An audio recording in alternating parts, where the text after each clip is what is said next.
Silva clapped his hands in anticipation. He turned his bad eye towards Falco, and smiling, reached for his arm.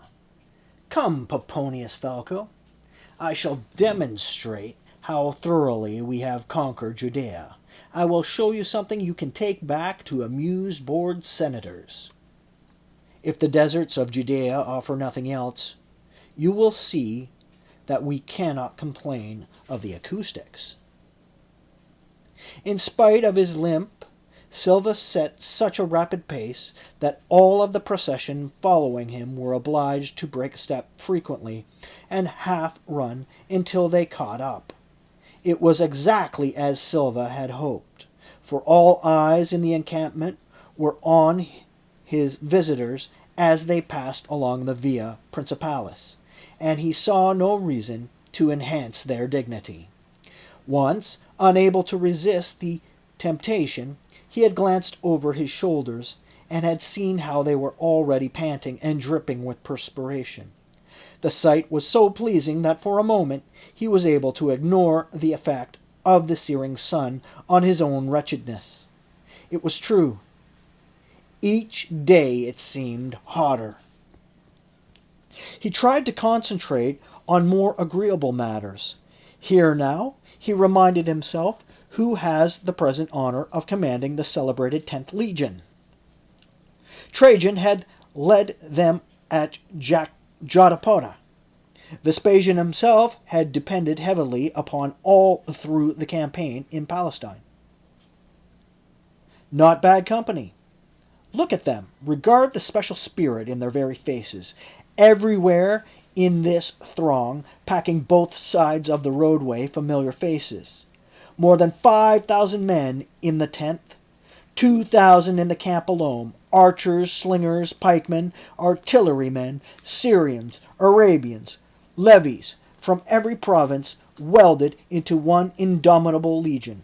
Scattered everywhere throughout their mass were comrades in battle, names you took pains to call out, and whose raised hands you returned.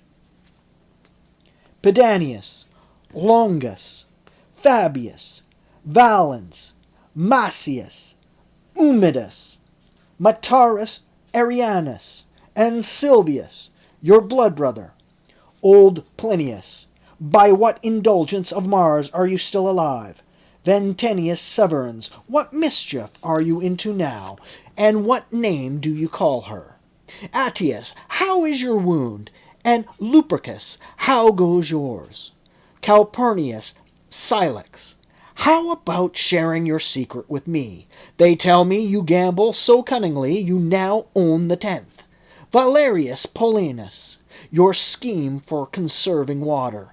Well done! Quickening his pace even more, Silva thought, this is Rome. This is the empire. Not the exotic softness of the capital, where men are judged as much for their beauty and words as their might. This is Rome, as it is on this morning all over the world, everywhere. Other generals, other legions, other thousands upon thousands of men bear the arms of Rome to keep the empire supreme. The capital is sick. It is afflicted with parasites like those now trotting behind me. They suck at our Roman blood and transform it to pus. There is not a man in this camp, be he the lowest and youngest of trumpeters, who is not more noble than this master vampire at my heels. Silva eased his step because here, on a slight promontory, he could view most of his own camp as well as 3 of the 8 others surrounding MASADA.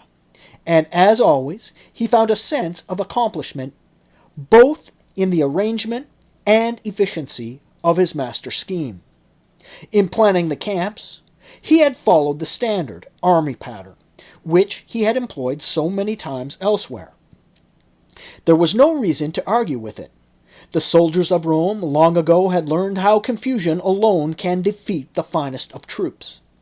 Hence, an identical camp design had been developed and was followed by units wherever they were in the empire. A freshly arrived recruit knew exactly his place of duty, though an attack might come on his first night. And somehow, though a unit might be camped in the most distant and barbarous land, the very familiarity of the design proved reassuring to officers and men alike.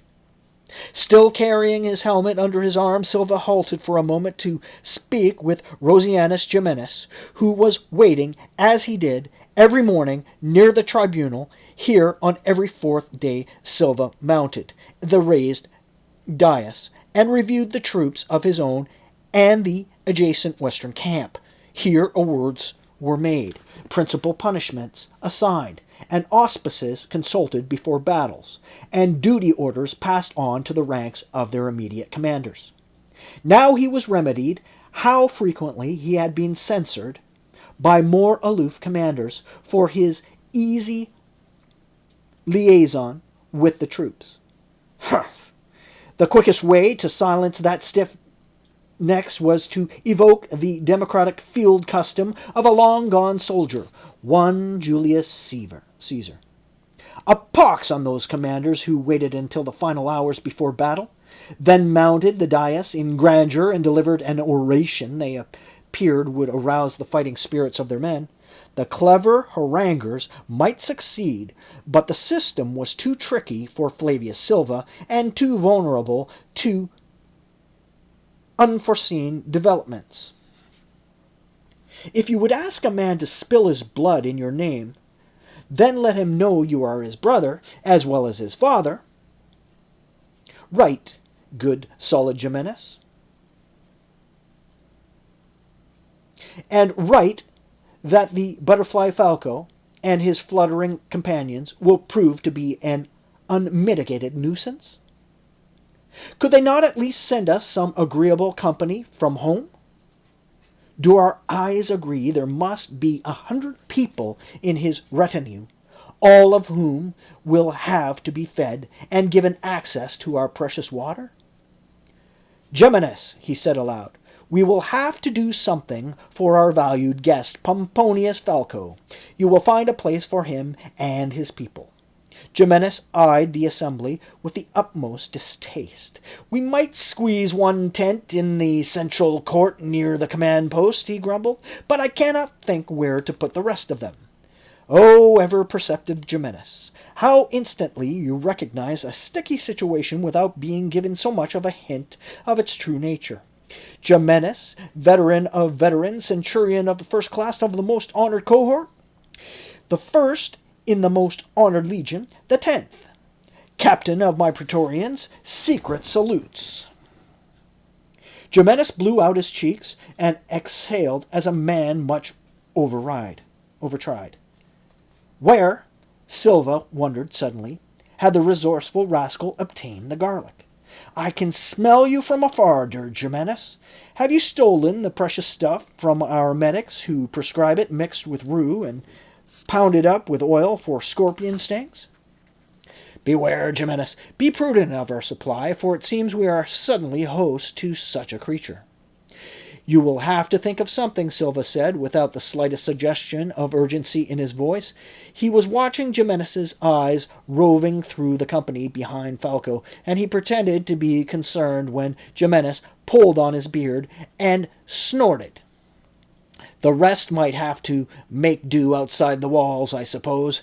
I could chase away some of the Nabatean tradesmen, pack of thieves anyway.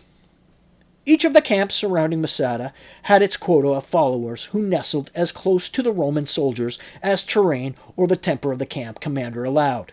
Silva had found them to be much the same in every land, an unwashed mixture of thieves, harlots, mendicants, fakirs, merchants whose avarice was no match for their petty wares, and professional beggars who scoured the refuge dumped by the Romans.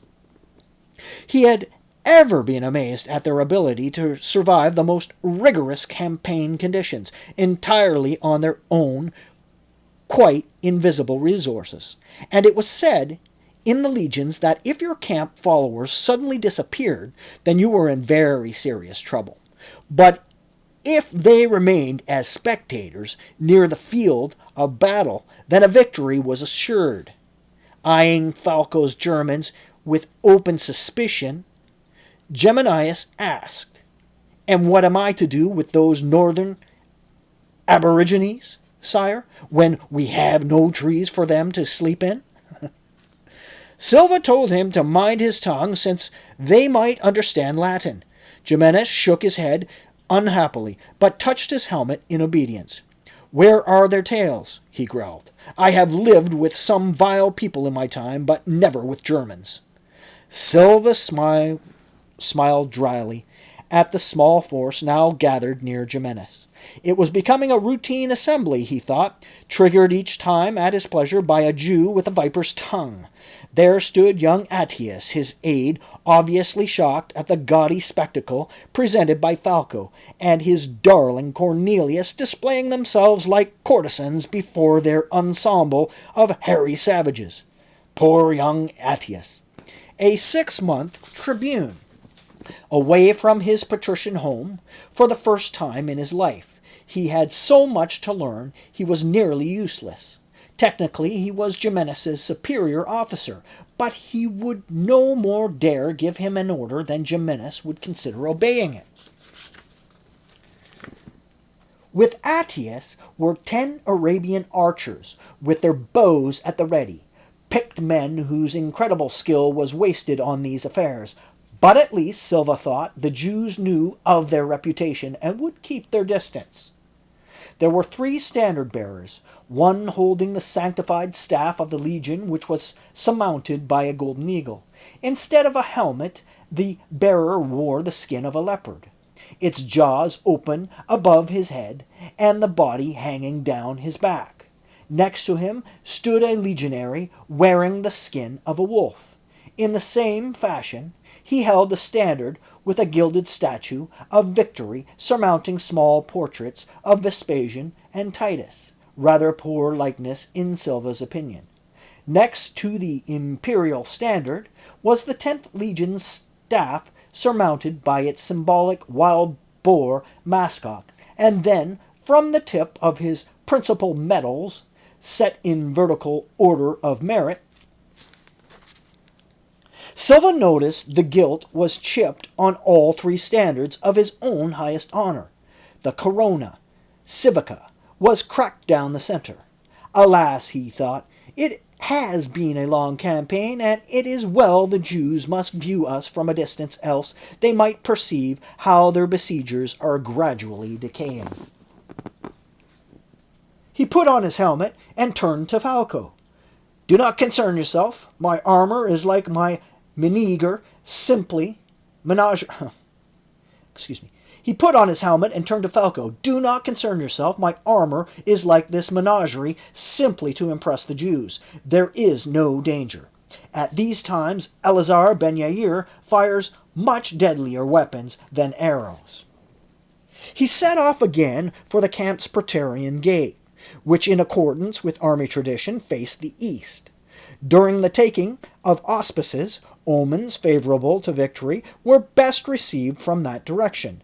The procession passed through the gate and turned toward a smaller camp, which served as a control point in the great circumvallation that Silva had built around Masada.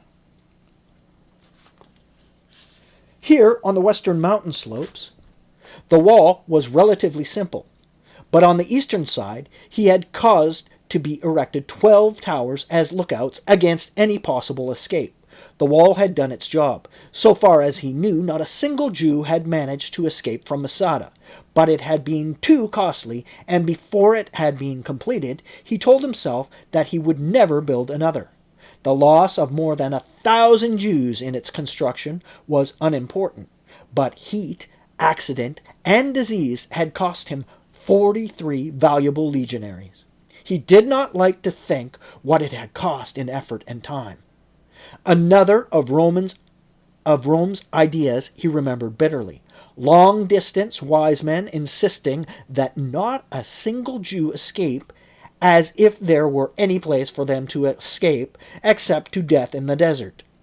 Now, As he strode alone, well ahead of the others, Silva looked up and frowned at the great rock that had thwarted him for so long. I will give it my bad eye, he thought, and maybe this morning it will fall down. Yes, as soon as the earth stopped turning. There it stood like a gigantic anvil, waiting for the hammer of the desert sun.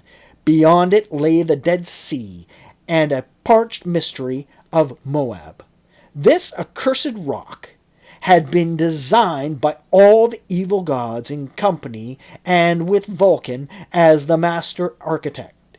It was an enemy you could not blood with spear, bolt, or arrow. It was more impregnable than any castle, camp, or fortified city in the world. It is my personal adversary over and above all others. When I defeat Masada, then and only then do I defeat Eleazar Ben Yair and his band of Jews.